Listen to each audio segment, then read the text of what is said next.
दोस्तों, कई बार जब लोग जीवन में काम करना शुरू करते हैं तब उन्हें बहुत ज्यादा दर्द होता है, तकलीफ होती है। उन्हें बहुत ज्यादा मेहनत करनी पड़ती है। यह मेहनत उनसे बर्दाश्त नहीं हो पाती है। उनका शरीर अपने आप को मना कर देता है कि यह कठिन परिश्रम तुझसे नहीं होगा, और वो उस काम को छोड़कर किसी और काम की तलाश में प्रयास करता रहता है। लेकिन दोस्तों, याद रखिएगा, इस प्रकार से कोई भी व्यक्ति जीवन में कभी नहीं सफल हो पाता है। याद रखिएगा कि सफलता का मार्ग मेहनत, दर्द और तकलीफ से होकर गुजरती है, और यह आपको सहना ही पड़ेगा। तो चलिए दोस्तों, इस बात को एक कहानी के माध्यम से समझते हैं।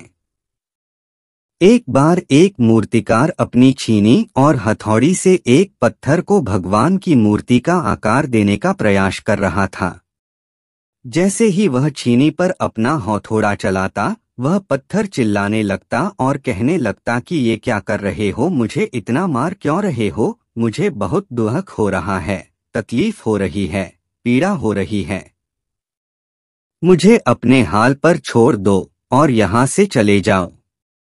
मूर्तिकार ने उस पत्थर से कहा, मुझे बहुत अच्छे से पता है कि तुम्हें बहुत ज्यादा दर्द हो रहा है, तकलीफ हो रही है और तुम बहुत ही ज्यादा पीड़ा में हो, लेकिन यदि आज तुमने इस दर्द को नहीं सहा, इस तकलीफ को नहीं सहा, तो जीवन भर तुम यही इसी प्रकार से पड़े रहोगे।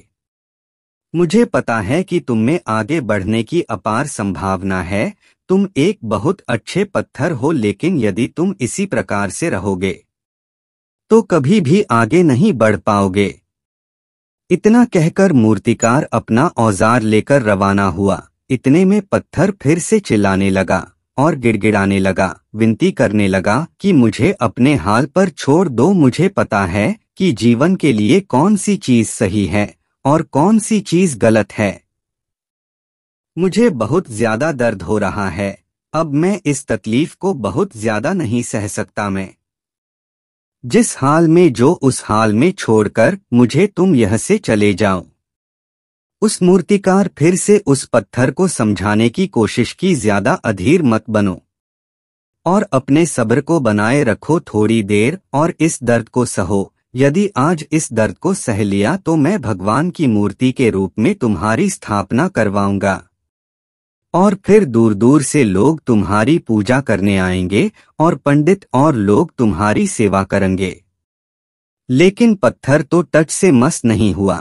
उसने एक ही जीत पकड़ कर रखी कि तुम यहाँ से चले जाओ। उस मूर्तिकार की एक भी बात नहीं मानी, वह चिल्लाता रहा और अपनी बात पर अड़ा रहा। मूर्तिकार में उस पत्थर को समझाने की बहुत कोशिश की, लेकिन वो पत्थर नहीं माना। अब मूर्तिकार भी थक चुका था और वह उस पत्थर को छोड़कर आगे बढ़ गया, और थोड़ी ही दूर जाकर देखा कि एक और बहुत ही अच्छा पत्थर वह पड़ा हुआ था। उसने छीनी और हथौड़ी उठाई और उस पत्थर को मूर्ति बनाने के लिए वो तैयार हो गया। मूर्तिकार ने छीनी और हथौड़ी का वार दूसरे पत्थर पर जारी रखा। दूसरे पत्थर को भी दर्द हुआ, तकलीफ हुई, लेकिन उस पत्थर ने बर्दाश्त कर लिया। और देखते ही देखते थोड़ी समय के बाद उस पत्थर ने भगवान की मूर्ति का रूप धारण कर लिया। थोड़ी दिन बाद उस मूर्ति की एक मंदिर में स्थापना हो गई। धीरे धीरे करके लोग वह पूजा पाठ करने आने लगे। लोगों की मन्नतें वहां से पूरी होने लगी और वह मंदिर बहुत ही ज्यादा प्रसिद्ध हो गया। अब धीरे धीरे करके दूर दूर के गांव से लोग वहां पूजा पाठ करने आने लगे। फिर एक दिन उसी पत्थर को उसी मंदिर में लाया गया और उसे एक कोने में रख दिया गया। अब लोग आते और उस पर नारियल फोड़ते। ये कोई और पत्थर नहीं बल्कि वो ही पत्थर था जिसने दर्द को नहीं सहा था। अब वो पत्थर मन ही मन बहुत ज्यादा पछता रहा था, दुखी हो रहा था और अपने आप से कह रहा था कि काश मैंने उस दिन उस दर्द को, उस तकलीफ को सह लिया होता तो आज लोग मेरी भी पूजा करते।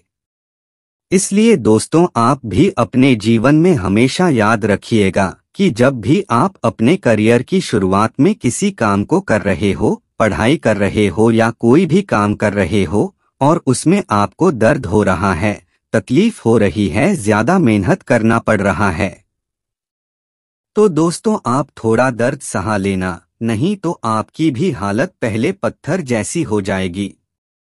दोस्तों थोड़ा दर्द सह लेने से आपकी जिंदगी संवर जाएगी।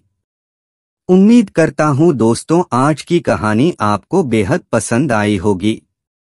दोस्तों कहानी का कौन सा पाठ आपको अच्छा लगा कमेंट बॉक्स में कमेंट करके अपनी राय जरूर दें। ऐसी ही शानदार कहानियों के लिए हमारे चैनल को सब्सक्राइब जरूर करें। धन्यवाद।